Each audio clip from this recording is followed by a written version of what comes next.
सुषमा अंधारे यांनी आमदार संग्राम जगताप यांच्यावर आरोप केलेले आहेत। विरोधी पक्षाच्या उमेदवारांवर दबाव आणल्याचा आरोप त्यांच्यावर करण्यात आलाय।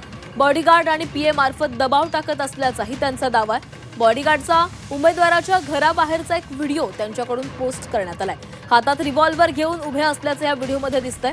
आमदार संग्राम जगताप सोबत नसताना त्यांचे पीए आणि बॉडीगार्ड नगरसेवक पदासाठी उभे असलेल्या समोरच्या पक्षातील उमेदवाराच्या घराबाहेर रिव्हॉल्वर घेऊन उभे असल्याचा हा व्हिडिओ पोस्ट करण्यात आलाय। साधारणतः मला ही उमेदवारी करत असताना मला जे अडथळे येतात व असे मुलं मागे येतात व गन दाखवतात। आज तर माझ्याबरोबर कमीत कमी हे 3 ते 4 दिवसापासून गन दाखवणे, उमेदवारी अर्ज मागे घे, असे प्रचार फास्टमध्ये स्लो गतीने करणे, हे असे वेगवेगळे प्रकार बरेचसे घडत आलेले आहेत।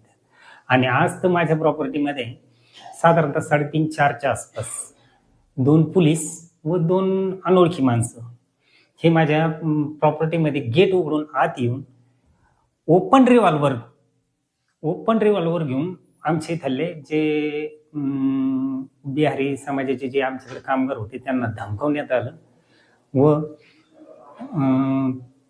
त्यांना धमकावल्यामुळे ते फोन स्विच ऑफ करून निघून गेले ते।